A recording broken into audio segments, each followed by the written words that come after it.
Assalamu alaikum wa rahmatullah wa barakatuh. Bonjour, chers amis. En ce jour solennel du 11 novembre, où la nation se recueille pour honorer le souvenir de ceux qui sont tombés pour la France, notre devoir de mémoire nous impose une reconnaissance pleine et entière. Il ne s'agit pas pour nous seulement de commémorer la fin des combats, mais surtout, surtout de se souvenir de tous les sacrifices qui ont cimenté notre liberté.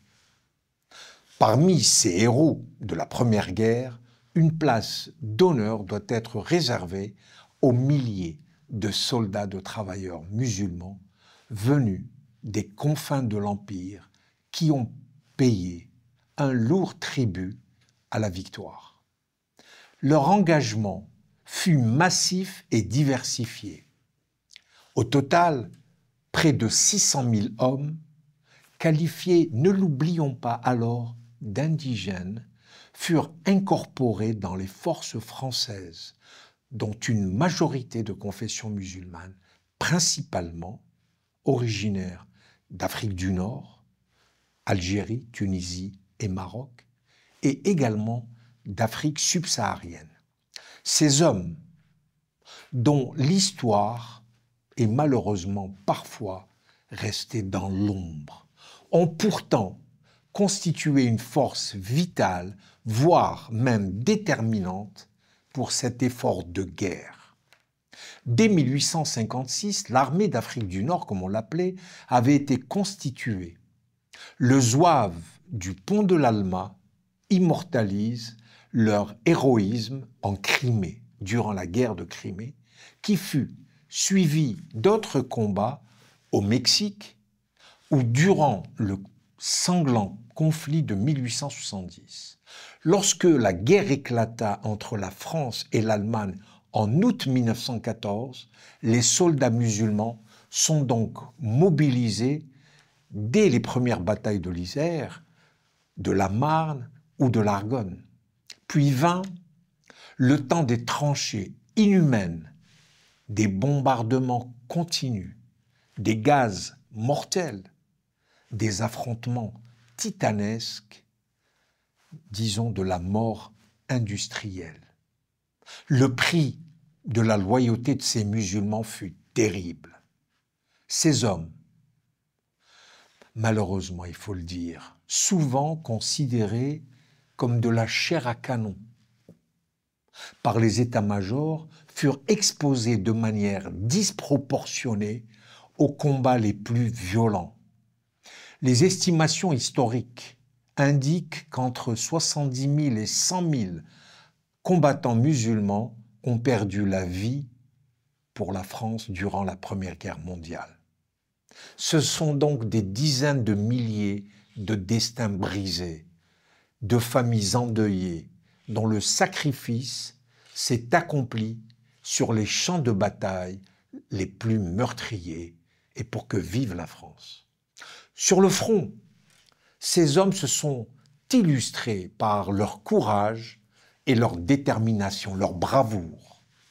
Les tirailleurs algériens, tunisiens et sénégalais, ainsi que les spahis et les fantassins marocains, ont tenu des positions cruciales et participé aux offensives majeures de Verdun au chemin des Dames.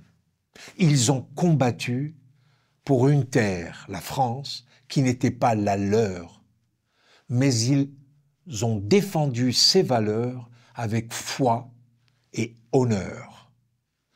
Leur contribution à ces musulmans, à ces milliers de musulmans, ne se limita pas aux tranchées. À l'arrière, environ 140 000 Maghrébins furent mobilisés comme travailleurs dans les usines et les champs, palliant le manque de main-d'œuvre et assurant la production essentielle à la survie du pays. Leur sueur et leur labeur furent aussi indispensables que le sang versé au combat. Dès le début du conflit, la nation a, il faut reconnaître, manifesté les premiers signes de reconnaissance. des aménagements spécifiques furent mis en place pour respecter la pratique religieuse musulmane, notamment durant le mois béni du Ramadan.